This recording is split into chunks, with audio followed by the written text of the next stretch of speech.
Hi, I'm Larry Mike Aranda, and welcome again to Excelsior Forum and Profiles. As we have done before in the past, we have worked with doctors, other people in the community, as well as the local officials that we've had on. One of the things that's been in the news lately is heart problems and health problems. And with us is Dr. David Kavesteen from Heart and Health right here in Middle Island. And we're very happy to have him on. And he's going to try to answer some of your questions that you may have about your heart and your health. Dave, one of the biggest things that's going on right now is some of the breakthroughs that are happening in cardiology. And, you know, your reputation as a cardiologist, you've been voted the most compassionate doctor for the past 3 years in a row, which is a great achievement. How do you handle some of these patients that come in where they're not really sure what the problem is? And that seems to be like one of the major things. It's one thing if somebody comes in, I have chest pain, I have this. But if people are like, I'm not feeling, I don't know, you know, the borderlines. What do you usually do with people like that? Thank you for having me here, Larry. It's a pleasure to be on your show, and it's a great opportunity to talk about heart disease, which is a prevention. It's a preventive disease, and and everyone else knows that heart disease kills more people throughout the United States than any other diseases that you can think of, like cancer or even HIV or AIDS. To answer your question, heart disease can present itself differently, and you're absolutely correct. It's very challenging to find out what exactly what's going on with the patient, because the symptoms of the heart disease could present itself as chest pain, shortness of breath, palpitations.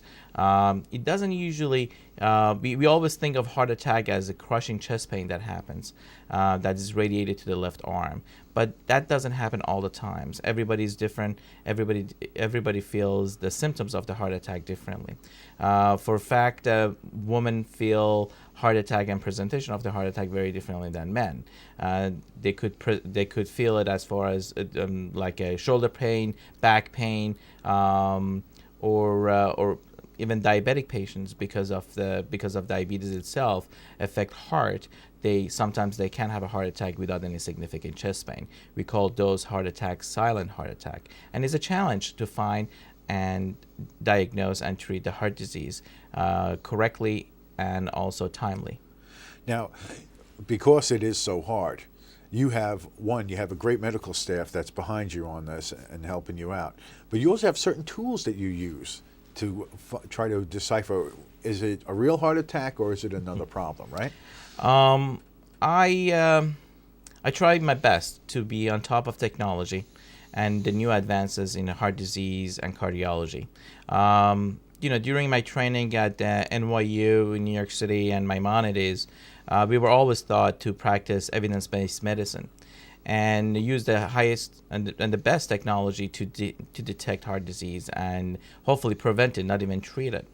One of the technology we have is a T-wave ultrasound. That's a new technology that was just recently approved, and what it does is a simple non-invasive procedure that looks at the heart, the electrical activity of the heart, and looks at microscopic changes during daily activity, and would tell us that if the person is in the higher risk for sudden cardiac death. Every so often you hear an athletic, someone who's exercising on a routine basis, just all of a sudden they get a cardiac arrest and they die.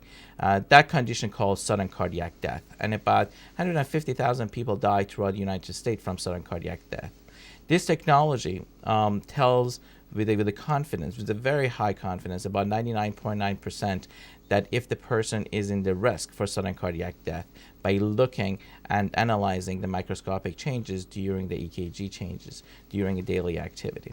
I always like new technology. I believe heart disease is a preventive disease. In years before, like last decade, we were proud of like responding and opening the arteries and putting in stents and treat heart attack. But I believe heart disease by itself is a preventive disease, and we can prevent and early detect the disease, so we don't have to get to the point that the heart attack actually happens. My goal is to educate and treat the patients with the symptoms that might happen during the heart disease, and also detect the atherosclerotic disease, which could cause heart attack. And hopefully by education and prevention, we're never going to get to the point to have a heart attack and heart failure and bypass surgery and so on. Now, one of the things that you said, the non-invasive procedure, because the first thing people say is when they go to the doctor, oh, he's going to stick me, I'm going to wire it up, I'm going to get scared. You know, they get all scared because they're not really sure of what's going to happen. You know, some people think, you know, they're going to get a big needle in their arm or something, and they make the big mistake of avoiding not going to the cardiologist or doctor to try to, like you said, have some sort of preventive care. Yeah. Now, there's also, and we had spoke a little bit before the show about this, about some of the natural things that they're coming out that are good for your heart, the fish oils, the brands and stuff like that. Do you work also with, you know, nutrition and stuff like that? You know, my philosophy and my office philosophy is to look at the patient as a whole. We don't look at the cardiovascular system, and we look at the whole system. Human body is a one complete system. It's not specific parts coming in bottle or in pill forms. As a result, treating the human body and the disease should also have should consider all different type of treatments, such as medications and other treatment, as also with nutritions and supplements. Holistic medicine has been getting more ground and more reliability, as you say, to prevent and help the disease. Fish oil, which has omega-3, has been shown and proven to prevent and help atherosclerotic disease by increasing the good cholesterol, and also prevent heart from going to a specific arrhythmia that could cause to become deadly. So yes, holistic medicine and nutrition supplements, they play a key role in living a healthy life. And one of the things that you work with, one of the people you work with, and one of the things that both of you do, is you have diabetic care, and you have a specialist in diabetes who comes into your office, I believe, once a week and works with them as far as counseling, diet, do's and don'ts, a lot of things, because diabetes has now become an epidemic in the United States. Yeah, diabetes and obesity are becoming very dominant in our society. I mean, this is something that actually the First Lady has taken this issue to schools and helping the children to lose weight, because obesity is very high in the school too. I mean, imagine the foods that they give during lunch breaks to our children. Those, if we don't pay attention to that could cause obesity directly related to diabetes. My philosophy is, again, going back to the same goal, which is early detection and prevention. If I can treat diabetes, and I can probably prevent a lot of consequence of diabetes, such as heart disease, atherosclerotic disease, blindness, eye, kidney problems, or neuropathy. The diabetic patients, they usually lose sensations in their arms and their legs because the nerve endings gets damaged because of the high level of glucose in their body. But again, we have to look at the whole body and the whole system together, and medication is not the answer all the time. Right. I'm fortunate enough to have a nurse practitioner who helping me to educate and train my patients about what to eat, what not to eat, what to do, what not to do with diabetes. She's extremely qualified and helps the patients to spend extra time. I always try to spend as much time as I can with patients, but unfortunately, there's a limited amount of time that I can spend with patients because I have to see everybody.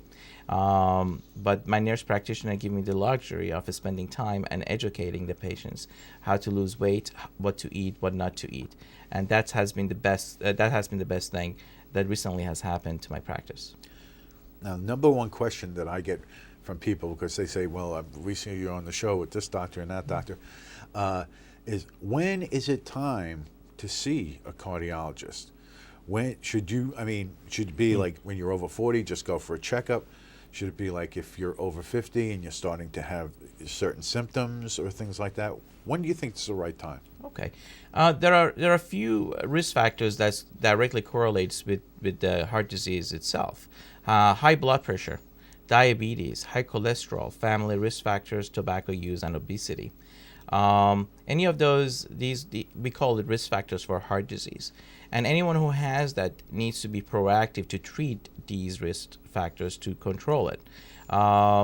Family history is basically based on your genes. We don't have Right. control over it. I mean, you're born in any, in a family, you don't choose it. That's based on your DNA. And if your father died from a heart disease, your mother had a heart problem, or you had an uncle or aunt that had a heart disease early on in their age, that becomes a risk factor. So you might have the genes that could cause heart problem. High blood pressure. If someone has a high blood pressure for quite some time, especially if they're younger, the blood pressure itself, it affects the endothelium of the arteries, and that can cause atherosclerotic disease. At the same time, it affects the heart. The heart has to pump harder against the high pressure that is experiencing through your body. So that's a stress. That's a risk factors.